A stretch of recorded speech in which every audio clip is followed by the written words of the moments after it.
Hello and welcome into Locked On Wolves. We are live on the postcast following the Timberwolves win over the Sacramento Kings on Monday night. I'm joined live by Marney Gellner from Bally Sports North. We're going to break down the victory. The Locked On Wolves postcast starts right now.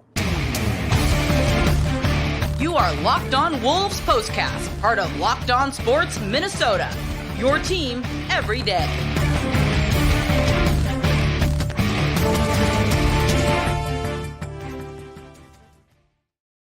Hello and welcome into the Locked On Wolves podcast, part of the Locked On Podcast Network, your team every day. My name is Ben Beecken. I'm the host of Locked On Wolves. I'm joined by Marney Gellner from Bally Sports North.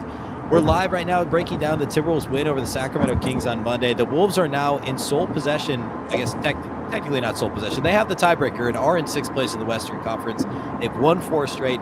This was another close late win on the road, second night of a back-to-back. KarlAnthony Towns sitting out. In my opinion, a pretty well-rounded win.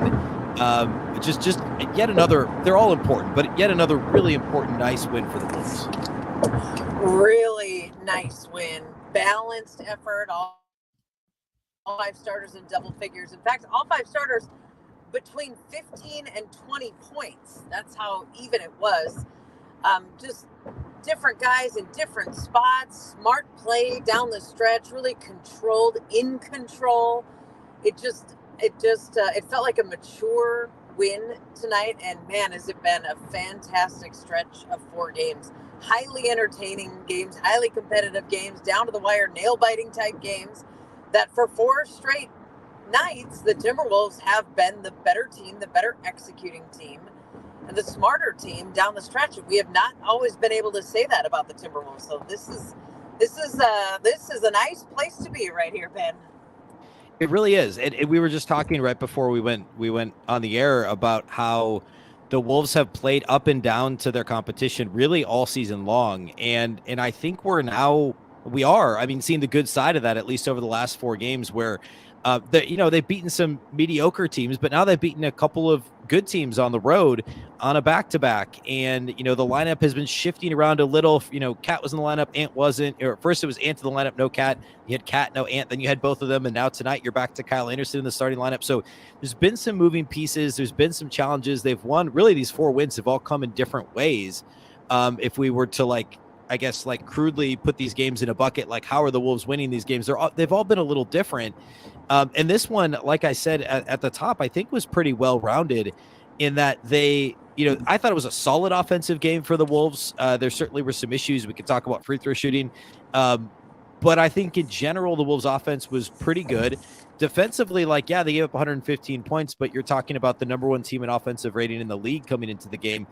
And in general, they did enough defensively to win the game. They held the Kings to, I think it was under 19% shooting from 3. So yeah, just a well-rounded victory for Minnesota against a really good team on the road.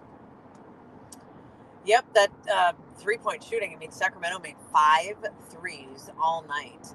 Darren Fox leads the NBA in clutch scoring, and he just didn't have that burst tonight. We saw him at Target Center earlier this season have 21 points in the 4th quarter alone. And tonight he had 20 at halftime, but he finished the game with 29. So not only did he not have the clutch scoring, he only had 9 points in the entire second half. And there was a stretch when he started humming in the second quarter where it was just looked like the Wolves were just going to have nobody to guard Darren Fox tonight. He's so fast. And that you just thought, okay, well, he's going to get 40, and we just have to hope that the Wolves can limit everybody else. Well, they ended up being able to catch up to Darren Fox and put some good defense on him because he did not use his league-leading clutch scoring abilities to down the Timberwolves. That's kind of what I was bracing for. This is Fox time. This is Fox time. And it never really came to that. So credit another good, solid Timberwolves defensive effort and just solid all-around play tonight. It was really a good game. Yeah, we should talk about Jaden McDaniels, too. He led the Wolves in scoring, and I think he's one of the headlines from this game. Jaden had a single point. We don't need to rehash everything from Sunday, but, didn't play well, only played 10 minutes. Just not his worst game, certainly since, November. This game, though, he came out hot. The Wolves called a couple plays for him early to get the ball in his hands. I thought that was really smart by Chris Finch to do that. You knew that you were going to need something from him with no KarlAnthony Towns available in this game. And Jaden scores 20 points at 8 of 15 shooting, did a lot of that damage early, and he had a couple of big buckets late, too, in this game, and was solid defensively as he always is. Added a couple of steals, no turnovers for McDaniels, looked comfortable, looked confident, which I think is really important. It really, really positive to see after, like, Sunday could not have gone any worse. And then 24 hours later, for him to come back and play as well as he did and to get off to such a good start, I think is really important for his confidence, for the Wolves' confidence in him as, we come down the stretch in the final 6 games of the season. And I agree with you that it was smart of Chris Finch and his coaching staff to call the first play of the game for Jaden McDaniels, specifically to put the ball in his hands. Whether or not it was going to end up as a basket, we don't. It did. Obviously, it worked in their favor. But the whole point was to get him involved after the game that he had. So not only does he score the first basket of the game, he started 6 for 6. He had 10 of the Wolves' first 20 points in the game. His first quarter total was 13 points, which is a career high for any quarter of any game he's ever played in. And then he didn't score again until almost the midway point of the fourth. So it was kind of this huge spurt in the first quarter, and then just good, solid defense and good, solid play. But he didn't score again until the fourth. Turned out that was okay. He had 20 points. He led the Wolves. And coming off of the game that he'd had last night, to be able to turn it around like that and for McDaniels to be as valuable as he was, I thought was a really significant development tonight. Yeah, and the other thing the Wolves, I think, in addition to McDaniels, the other headline would be the Timberwolves' assist-to-turnover ratio as a team in this game. The Timberwolves had 33 assists on 44 made field goals, which is, that's 3/4 of their field goal attempts were assisted. Compare that to the Kings. The Kings had 17 assists on 39 field goals, which is well under half of their field goals that were assisted. So 3/4 versus, call it 45% of assisted field goals. And Minnesota only turned it over 6 times. And that's partly why I call this a clean offensive game for Minnesota, is they mostly got to the shots they wanted. They didn't shoot the ball great from the perimeter, and they certainly didn't from the line, but they got to the line a bunch. They did miss a few layups here and there, but they just didn't turn it over a lot. It wasn't nearly as sloppy as parts of that Warriors game were on Sunday. And I think that, like, the Kings aren't a good defensive team, but you also can't let Sacramento get out and run and get into their offense more often by giving the ball to them, directly, by turning the ball over, live ball turnovers, etc. And in general, I thought the offensive flow was pretty good. There wasn't a ton of ball stopping for Minnesota. There was a little here and there, but shot selection, like, Ant was getting downhill a little bit more. It wasn't like a big Ant game, but both him and McDaniels were looking to drive. The Wolves were trying to be aggressive going to the basket. And I think for the most part, they did that in this game. They did, yeah. There were the dunk by McDaniels and the dunk by Naz Reid, both driving just straight to the basket and just an absolute hammer of a dunk. I feel like those are a couple of baskets that just ignite a team, especially on the road. They quiet a crowd. They bring the Wolves bench to their feet. There's just so much life involved in baskets like that. And they come from two guys that you don't see it out of Jaden McDaniels much at all. And you don't get a lot of emotion out of him. Naz, he's kind of been opening a few eyes with the way that he's played here over the last half of the season, for sure. And then these last handful of games, even more so. But man, talk about 2 big baskets of just ignition for the Wolves and deflation for the Kings simultaneously. I would put those baskets in that category. And then you talked about the assist to turnover. 33 assists to 6 turnovers. That was the highest assist to turnover ratio in any game the Wolves have had this season. And they just, you just saw the difference. I already talked about the balanced scoring. It was the same with assists. Kyle Anderson had 11. Anthony Edwards had 7. And up and down the starting lineup, all starters had at least 2. 8 different players had at least 1. It just was a game where there were no heroes that were getting sticky and playing iso ball, and where you just kind of, the whole thing comes to a screeching halt. We just didn't have much of that tonight. You see the result. That was good fun, crisp, clean basketball. Today's episode of the Postcast is brought to us by our friends over at PrizePicks. If you're wondering how PrizePicks works, it's really easy to play. You just pick 2 to 6 players for really any sport, and if they'll score more or less than their PrizePicks projection, if you take a Naz Reid points over, we'll talk about Naz here in a second, you would have done pretty well in this game. I'm pretty confident about that. On PrizePicks, you can win up to 25 times your money on any entry, and you're not competing against other people. It's just you versus the projections available. I mentioned you could do any sport. I mean, NBA, MLB is about to kick off, NHL with playoffs ongoing, still college basketball this weekend, women's college basketball tournament ongoing. Really any sport, you could do it over at PrizePicks. You can make your entry in less than 60 seconds. Just download the PrizePicks app or go to prizepicks.com to sign up and play daily fantasy sports. First-time users can receive a 100% instant deposit match up to $100 with the promo code LOCKEDON. If you deposit $100, PrizePicks will give you $100.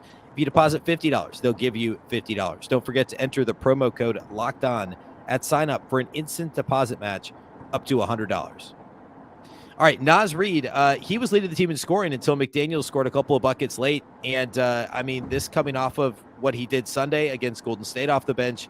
He played 21 minutes in this game. No KarlAnthony Towns, of course. So it's almost a little surprising he didn't get any more run in this game.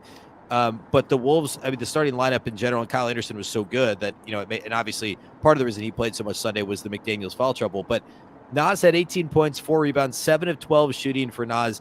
The big dunk, the big three-pointer that was, I think, a couple possessions after that. There was the span in the fourth quarter when the Kings were lingering, made a move themselves, and then Naz almost single-handedly was like, no, it's actually Naz Reid time. I'm going to get this massive dunk. I'm going to make this three. I mean, what more can we say about Naz Reid at this point? It feels like we're doing this almost every night, but he was, again, such a big part of this win for the Wolves. Yeah, I know. It feels like we say the same things and show the same things over and over, but he deserves it.